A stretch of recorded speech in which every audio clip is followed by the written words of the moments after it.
Labas rytas, pasaulį. Aš dabar paskambinsiu į Sodrą ir manau, iš pokalbio jūs ir suprasite, kodėl aš skambinu ir kodėl aš noriu su jais pabendrauti. Nes realiai Lietuvoje Sodra ir VMI tai yra mafija, kuri užsiema legaliais reketais. Sveiki, jūs paskambinote į Sodros ir užimtumo tarnybos informacijos centrą. Siekdami užtikrinti paslaugų kokybę ir duomenų apsaugą, pokalbį įrašysime. Jeigu sutinkate, pasirinkite jūs dominančią temą. Jei jūs domina Sodros paslaugos, spauskite vienetą. Jei jūs domina užimtumo tarnybos paslaugos, Išankstinė registracija, spauskite 0. Ligos, motinystės ir kitos išmokos, spauskite dvejetą. Mums labai svarbi jūsų nuomonė. Prašome po pokalbio su konsultantu nedėti ragelio ir įvertinti aptarnavimo kokybę. Rekomenduojame nepadėti ragelio, kol neatsilieps konsultantas, nes skambinant iš naujo, jūs pateksite į skambučių eilės pabaigą.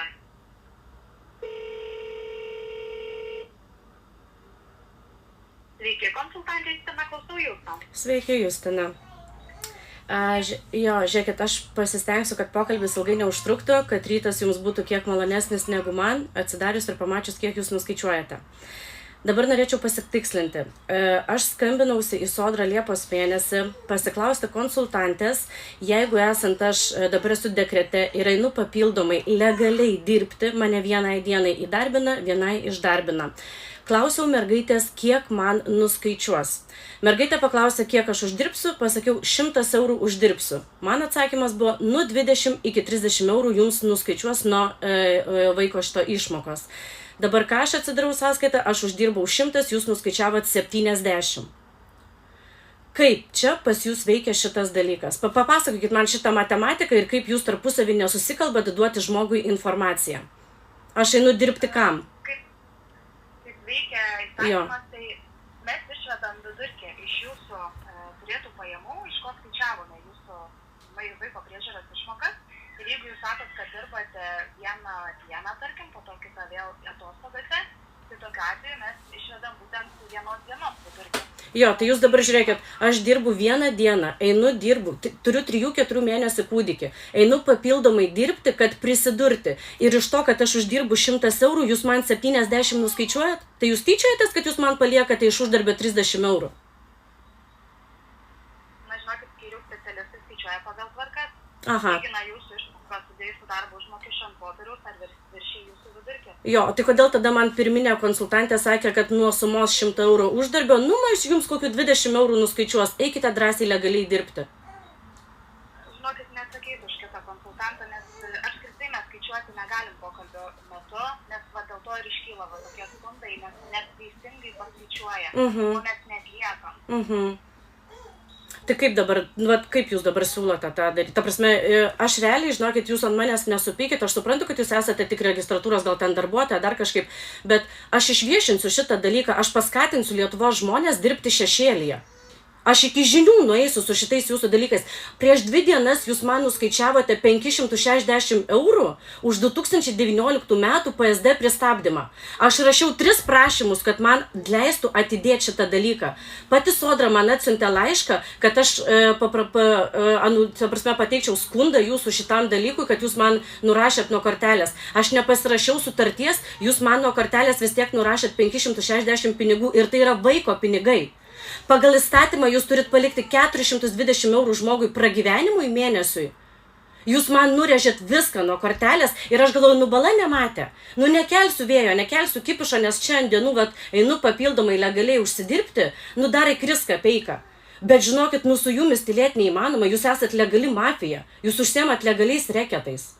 Ir reikia jūs viešinti, ta prasme, kodėl jūs man nuskaičiavote, nepalikot 420 eurų pagal įstatymą, pragyventi su kūdikiu. Ir čia dar yra vaiko pinigai. Nuo kortelės viską nurežėt. Už 2019 metus. Dėl nuskaitimo, žinokit, įmokų skyrius galėtų pakonsultuoti. Jo, jūs kaip visada, jūs arba negalit konsultuoti, arba skambinkit, jūs kitas konsultantas pakonsultuos. Ir pas jūs eina toks užsuktas ratas, kad jūs visi duodat skirtingą informaciją, visi skirtingai kalbate, nukreipinėjate vienas paskui kitą, skambinėjat žmogui. žinokit, aš tikrai jums Justina, neturiu jokių pretenzijų, bet aš noriu gauti atsakymus ir noriu, ta prasme, arba skatinti Lietuvos žmonės tikrai eiti dirbti į šešėlį. Ir dabar dar visą vasarą aš turiu dirbti, aš galiu dirbti, mane vienai dienai įdarbina, kitą dieną išdarbina. Bet aš tiesiog tūpai paprašysiu, kad manęs nedarbintų ir imsiu juodais. Ir nesuseksit, kur ir kada aš dirbau, nes aš norėjau dirbti legaliai. Aš pasiskambinau, pasiklausiau, kokios sąlygos, kaip, kad eiti oficialiai, baltai dirbti, su ta valstybe, bendradarbiauti. Tai kam? Kad uždirbu 100 ir jūs man 30 paliktumėt nuo uždarbio? Jūs suprantat žmonių pasipiktinimą? Jūs suprantat, kokią bangą aš pakelsiu, nuėjusi iki žinių ir per visas įmanomas social media ir instancijas? Asmeniškai klausant, tai žinoma, kad suprantu, bet... Ačiū. Labai bent jau tiek iš tikrųjų jūsų nuoširdus atsakymas, nes verda viskas, atsidarai ryte bankininkystę, nu tai kam aš einu dirbti, kad pampersams papildomai užsidirbti ir dar oficialiai, legaliai, ir nuo 100 man 70 nuskaičiuoja. Tai aš jau, žinokit, geriau juodais visą tą 100 ir pasiimsiu. Tiesiai šviesiai, žinokit, sakau. Ir nueikit ir vadovybė ir parodykit šitą pokalbį, nes pas jūs jie yra įrašomi. Tegu klauso. Tai gal nueis kur nors per vieną ausį iki kažkokių smegenų dar veikiančių ląstelių. Nes realiai jūs ir VMI, mafija, Lietuvos mafija esate. Legalus reketas. Pagal įstatymą turėjot man palikti, jūs vaiko pinigų negalit nuskaičiuoti. Ir nesikreipiau niekur, nubala nematė, nes einu, lenkiu nugarą, papildomai dar dirbu. Kad kam?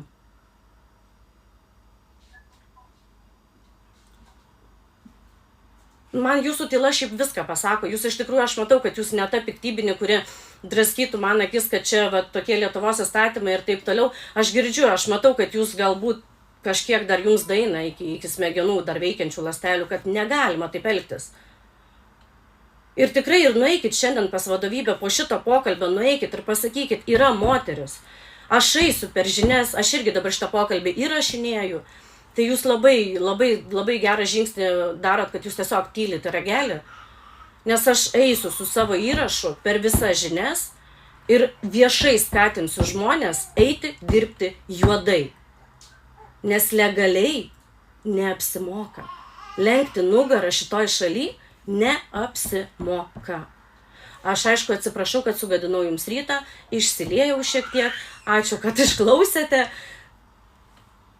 Ačiū už pokalbį tada. Ačiū ir jums, Justina. Viso. Gerai, viso geriausio.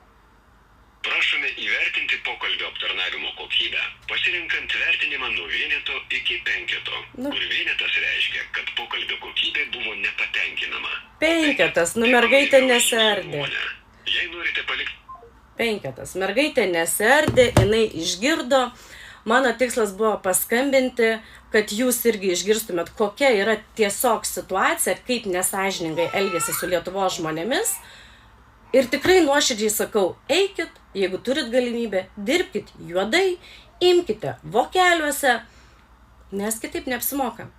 Dar plus, kad aš skambinausi, pasiklausiau, pasisakiau nuoširdžiai, noriu eiti baltai, oficialiai dirbti, kiek jūs man nuskaičiuosite. Nu, nesueina, pas juos konsultantai, jiems gal reikia vieną bendrą kažkokį apmokymą pravesti, kad jie turėtų vieną bendrą atsakymą visiems, nes neveikia taip. Ir nustokim gyventi realiai, kad su mumis elgtųsi kaip legali mafija, reketas. Dirbkime juodais, aš viskas. Pas. Ir žinokit, žiauriai nemalonus pokalbis, aš visa trikalatojuos ir virpu viduje, bet eikit žmonės ir pastovėkit už save. Realiai vieną kartą visam šitam reikalui dėti reikia kažkokį tašką, aišku, tai yra neįmanoma prieš valstybę kovoti.